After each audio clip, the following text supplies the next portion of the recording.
मैं इमरान खान हूँ। नाजरीन, सबसे पहले तो अमेरिका से एक खबर है और ये बड़ी खबर है। डोनाल्ड ट्रंप और नेतन्याहू की मुलाकात हुई और उसके बाद उन्होंने मीडिया से बातचीत की और जो चीज़ें उन्होंने कही वो मैं आपके सामने रखने वाला हूँ। एक तरफ तो पहले आप अपने जहन में ये रखें कि 2 दिन पहले पाकिस्तान के जो वज़ीर ख़ारजा हैं और डिप्टी वज़ीर आज़म हैं इसहाक डार साहब, उन्होंने ये स्टेटमेंट दिया था कि पाकिस्तानी फ़ौज गज़ा नहीं जाएगी अगर उन्हें हमास को गैर मुसल्लह करने का टास्क मिला तो पाकिस्तानी फौज अगर हमास को गैर मुसल्लह नहीं करेगी तो फिर कौन सी फौज करेगी? आपको जरा जायजा लेना पड़ेगा। बहुत सारे मुल्क जो हैं वो मना कर चुके हैं, यानी तुर्की के हवाले से इसराइल को तहफ़्फ़ुज़ात हैं और तुर्की के साथ बेहतरीन ताल्लुक होने की वजह से आज़रबाईजान ने मना कर दिया है। मलेशिया इसका हिस्सा नहीं बन रहा। पाकिस्तान के अंदर शदीद किस्म का रद्द-ए-अमल है। इंडोनेशिया जो है वो अपनी फौज भेजने का दावा कर चुका है और वादा भी कर चुका है। वो ये कहते हैं कि वो अपनी फौज भेजेंगे, लेकिन जितने भी अरब ममालिक हैं, चाहे उसमें कुवैत है, उसके अंदर जो यमन है, यमन तो बिल्कुल नहीं जा रहा, ईरान भी नहीं जा रहा, इराक भी नहीं जा रहा, शाम भी नहीं जा रहा, मिस्र भी शायद इसमें नहीं जा रहा। उनके साथ तो पहले ही लड़ाई चल रही है इसराइल का, उनका गोलान हाइट्स का एक अलग से प्रॉब्लम है। फिर सऊदी अरेबिया, यूएई और कतर, ये ममालिक भी अपनी फौज नहीं भेज रहे, जबकि ओमान भी अपनी फौज नहीं भेज रहा। तो ये फिर बाकी मुल्क कौन से बच जाते हैं जो अपनी फौज भेजेंगे?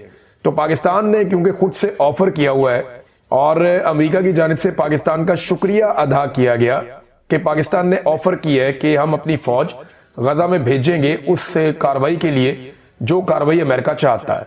जो एक करारदाद है उसमें वोट देकर पाकिस्तान अपने अज़म का इजहार कर चुका है कि हमास को गैर मुसल्लह किया जाएगा और एक स्टेबलाइजेशन फोर्स वहां पे भेजी जाएगी गजा में। अब पाकिस्तान उसका हिस्सा बनता है और हमास को गैर मुसल्लह नहीं किया जाता, तो ये क्या कहानी हुई? ये तो फिर तो सारा मामला ही गोल हो गया। अब इसहाक डार कहते हैं कि पाकिस्तानी फौज गैर मुसल्लह करने नहीं जाएगी।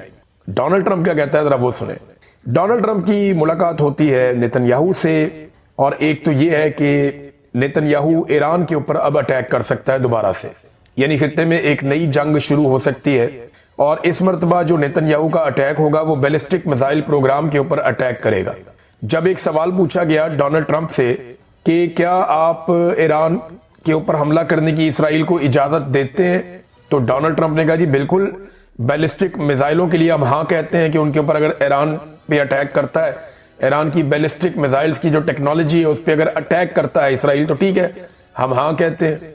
और अगर वो एटमी हथियारों के लिए अटैक करता है तो फिर तो हम कहते हैं कि फौरी तौर पर, यानी फास्ट, जल्दी आप इसको करें, हम ये कहते हैं। दूसरी जानब जो है वो इसराइली जो नेतन्याहू हैं, उन्होंने कहा मैं ये बात बार बार दोहराऊंगा और इसराइल बहुत खुशकिस्मत है, इसराइल को व्हाइट हाउस में कभी भी डोनाल्ड ट्रंप जैसा कोई दोस्त मुयस्सर नहीं आया।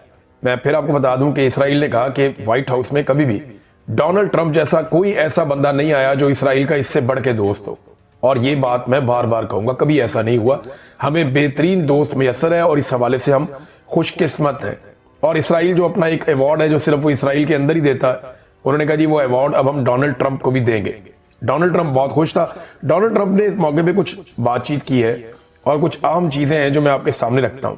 अब इसमें एक तो आप ये ध्यान में रखें कि डोनाल्ड ट्रंप ने कहा, और ये बात उन्होंने की हमास के हवाले से और इसराइल के हवाले से, उन्होंने कहा जी इसराइल जो है वो 100% अमल दरामद कर रहा है जंगबंदी के मुआहदे पर।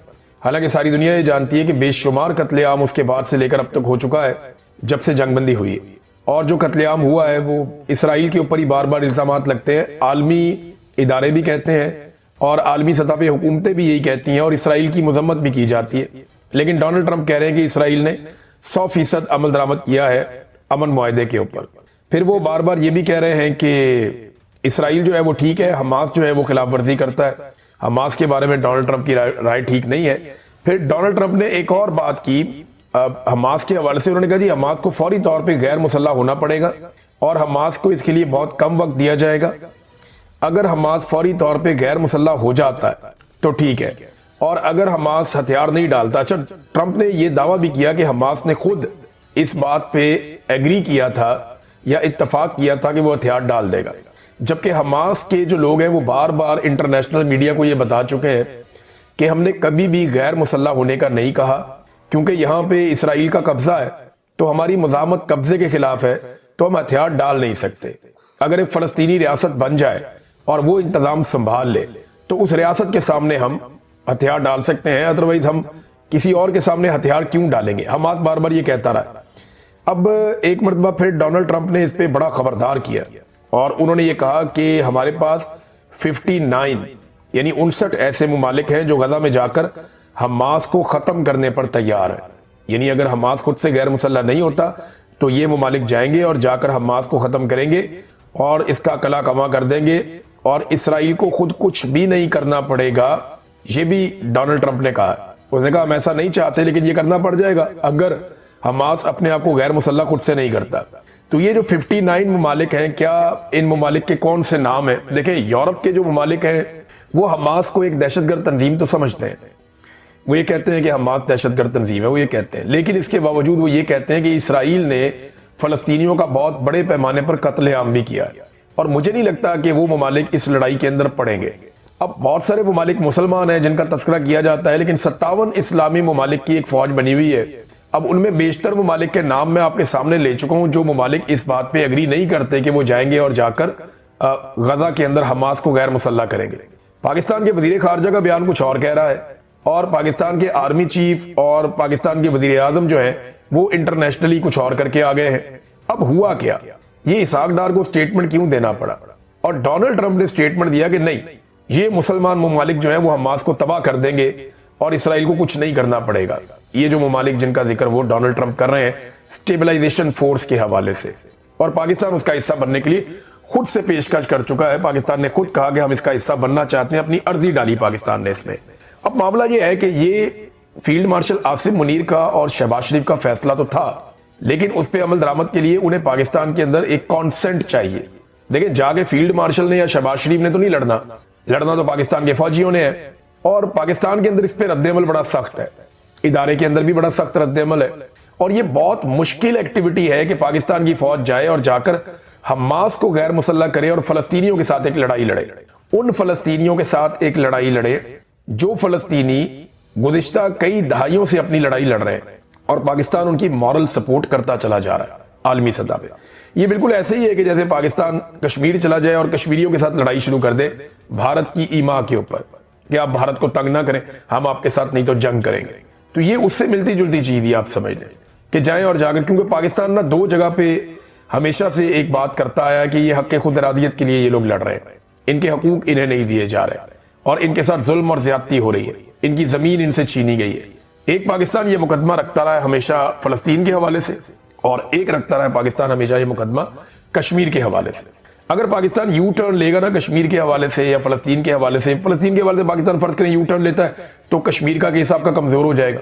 जिस किस्म की इस वक्त इकोनॉमी की सूरत हाल है और जितनी ताकतवर अपोजिशन इस वक्त बैठी हुई है, अकेली पार्टी है बेशक वो, ये इनके नाक में दम ही रहेगा, ये परेशान ही रहेंगे।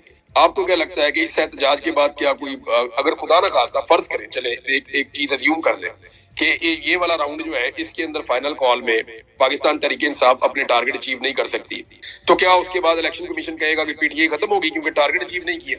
ये कोई वीडियो गेम चल रही है जो टोकन खत्म हो गया भाई, ये 20 दिन के बाद दोबारा फिर अनाउंस कर देंगे तो फिर क्या करेगी हुकूमत? ये अब पेचा पड़ गया हुआ है, लोगों के साथ आपने ज्यादती इतनी बड़ी कर दी है, इतना बड़ा जुल्म आपने लोगों के साथ कर दिया है कि वो उसका कोई, अब जब तक आप मदावा नहीं करेंगे लोग आपको नहीं छोड़ेंगे। और लोग आपको क्यों छोड़ेंगे भैया? आपने लोगों का चोरी कर दिया मैंडेट। यानी पाकिस्तान के अंदर लोगों की अक्सरियत जो सोचती है वो ये कहती है यार अगली बार इन्होंने वोट नहीं देना। सबसे बड़ा बदला पाकिस्तान जैसे मुल्क के अंदर एक आम आदमी की तरफ से ये होता कि मैं उन्हें वोट नहीं देना, और वो लोगों ने बदला ले लिया था। आपने लोगों के उस जज्बे का एहतराम ही नहीं किया, अब लोग उसका हिसाब मांगते हैं। तो क्या आपको लगता है कि अभी ये 24 को हिसाब मांगेंगे, 25, 26, 27, 28 तक मांगेंगे, उसके बाद मांगना बंद कर देंगे? ऐसा नहीं होगा।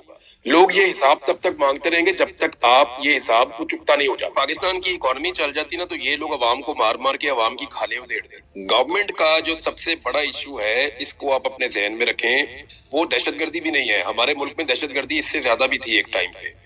गवर्नमेंट का सबसे बड़ा इशू जो है वो ये प्रोटेस्ट भी नहीं है, वो जितनी ब्रूटैलिटी से इसको हैंडल करते हैं वो इसको और हैंडल कर देंगे, इससे ज्यादा लोगों की खाले उतार देंगे। गवर्नमेंट फंस गई है कि इकोनॉमी नहीं चल रही, हमारी एक्सपोर्ट्स में इजाफा नहीं हो रहा, इंपोर्ट्स के बिल ज्यादा हैं, हमारा डेफिसिट बढ़ता जा रहा है, रेवेन्यू कलेक्शन के टारगेट पूरे नहीं हो रहे, ओवरसीज पाकिस्तानी मदद नहीं कर रहे। आर्मी चीफ ने थोड़े दिन पहले मदद भी मांगी है।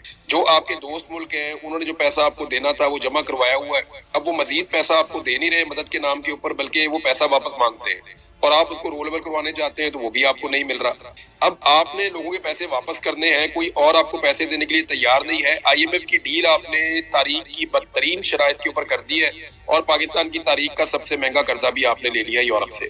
अब इन सारी चीजों को जब आप प्लस माइनस करके देखते हैं तो ओवरऑल आपने इकोनॉमी का सत्यानाश कर दिया। जब इकोनॉमी नहीं चलती ना तो फिर हुकूमत का दिमाग काम नहीं करता, फिर इदारों का दिमाग भी काम नहीं करता, फिर वो डरे हुए और सहमे हुए रहते हैं। उनकी अप्रोच ऐसी होती है कि वो थोड़ा सा डिफेंसिव भी रहते हैं। अगर इकोनॉमी चल जाती तो ये पाकिस्तानियों की खालें उधेड़ देते मार मार के, ये हसीना वाजिद प्रो मैक्स बन जाते हैं। लेकिन क्योंकि इनसे इकोनॉमी चली नहीं और पाकिस्तानियों ने इनका साथ नहीं दिया इकोनॉमी चलाने में, ना ओवरसीज पाकिस्तानियों ने साथ दिया, ना पाकिस्तानी सरमायाकार इन पे भरोसा कर रहे हैं, ना पाकिस्तान के अंदर कोई सरमायाकारी आ रही है, और जो लोग यहाँ पे रहते हैं वो पाकिस्तान छोड़ के बाहर जाना चाहते हैं। ब्रेन ड्रेन हो रहा है बहुत बड़े पैमाने पे। ये वो चीजें हैं जो हुकूमत की ऑप्शंस को महदूद कर देती है। अब हुकूमत का मसला ये है, देखिए अगर कोई पॉलिटिकल पार्टी की हुकूमत जा रही हो और उन्हें लगता हो कि ठीक है अभी मुल्क नहीं चल रहा और लोग हमारे पे ट्रस्ट नहीं कर रहे, तो ठीक है हम असेंबली को डिसॉल्व करते हैं, दोबारा इलेक्शन करवाते हैं, एक आधी टर्म के बाद दोबारा हमारी बारी आ जाएगी तो कोई बात नहीं। लेकिन यहाँ पे हुआ यह है कि इनकी सियासत तबाह बर्बाद ही हो गई। उन्हें ऐसा लगता है कि उन बारी नहीं आनी। जब वो ये सोचते हैं ना कि दोबारा बारी नहीं आनी तो फिर वो इस बारी को लंबा करना चाहते हैं, तो दे आर ऑप्शनलेस। और जब तक आप इकोनॉमी की बात करते हैं तो वहां पे भी ऑप्शनलेस है। इंटरनेशनल प्रेशर जो बढ़ रहा है वहां पे भी उनके ऑप्शन महदूद हो रहे हैं। जिस किस्म की इस वक्त इकोनॉमी की सूरत हाल है और जितनी ताकतवर अपोजिशन इस वक्त बैठी हुई है, अकेली पार्टी है बेशक वो, ये इनके नाक में दम ही रहेगा, ये परेशान ही रहेंगे।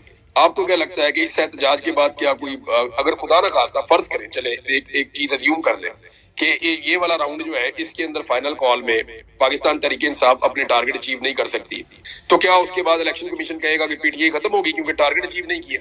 ये कोई वीडियो गेम चल रही है जो टोकन खत्म हो गया? और भाई ये 20 दिन के बाद दोबारा फिर अनाउंस कर देंगे तो फिर क्या करेगी हुकूमत? ये अब पेचा पड़ गया हुआ है। लोगों के साथ आपने ज्यादती इतनी बड़ी कर दी है, इतना बड़ा जुल्म आपने लोगों के साथ कर दिया है कि वो उसका कोई, अब जब तक आप मदावा नहीं करेंगे लोग आपको नहीं छोड़ेंगे। और लोग आपको क्यों छोड़ेंगे? भैया आपने लोगों का चोरी कर दिया मैंडेट। यानी पाकिस्तान के अंदर लोगों की अक्सरियत जो सोचती है वो ये कहती है यार अगली बार इन्होंने वोट नहीं देना। सबसे बड़ा बदला पाकिस्तान जैसे मुल्क के अंदर एक आम आदमी की तरफ से ये होता कि मैं उन्हें वोट नहीं देना, और वो लोगों ने बदला ले लिया था। आपने लोगों के उस जज्बे का एहतराम ही नहीं किया। अब लोग उसका हिसाब मांगते हैं, तो क्या आपको लगता है कि अभी ये 24 को हिसाब मांगेंगे, 25, 26, 27, 28 तक मांगेंगे, उसके बाद मांगना बंद कर देंगे? ऐसा नहीं होगा। लोग ये हिसाब तब तक मांगते रहेंगे जब तक आप ये हिसाब को चुकता नहीं हो जाए। पाकिस्तान की इकोनॉमी चल जाती ना तो ये लोग अवाम को मार मार के अवाम की खाले उधेड़ दें। गवर्नमेंट का जो सबसे बड़ा इशू है, इसको आप अपने ध्यान में रखें, वो दहशतगर्दी भी नहीं है। हमारे मुल्क में दहशतगर्दी इससे ज्यादा भी थी एक टाइम पे। गवर्नमेंट का सबसे बड़ा इशू जो है वो ये प्रोटेस्ट भी नहीं है। वो जितनी ब्रूटैलिटी से इसको हैंडल करते हैं वो इसको और हैंडल कर देंगे, इससे ज्यादा लोगों की खाले उतार देंगे। गवर्नमेंट फंस गई है कि इकोनॉमी नहीं चल रही, हमारी एक्सपोर्ट्स में इजाफा नहीं हो रहा, इंपोर्ट्स के बिल ज्यादा हैं, हमारा डेफिसिट बढ़ता जा रहा है, रेवेन्यू कलेक्शन के टारगेट पूरे नहीं हो रहे, ओवरसीज पाकिस्तानी मदद नहीं कर रहे। आर्मी चीफ ने थोड़े दिन पहले मदद भी मांगी है। जो आपके दोस्त मुल्क हैं उन्होंने जो पैसा आपको देना था वो जमा करवाया हुआ है। अब वो मजीद पैसा आपको दे नहीं रहे मदद के नाम के ऊपर, बल्कि वो पैसा वापस मांगते हैं और आप उसको रोल ओवर करवाने चाहते हैं तो वो भी आपको नहीं मिल रहा। अब आपने लोगों के पैसे वापस करने हैं, कोई और आपको पैसे देने के लिए तैयार नहीं है। IMF की डील आपने तारीख की बदतरीन शराइत के ऊपर कर दी है और पाकिस्तान की तारीख का सबसे महंगा कर्जा भी आपने ले लिया यूरोप से। अब इन सारी चीजों को जब आप प्लस माइनस करके देखते हैं तो ओवरऑल आपने इकोनॉमी का सत्यानाश कर दिया।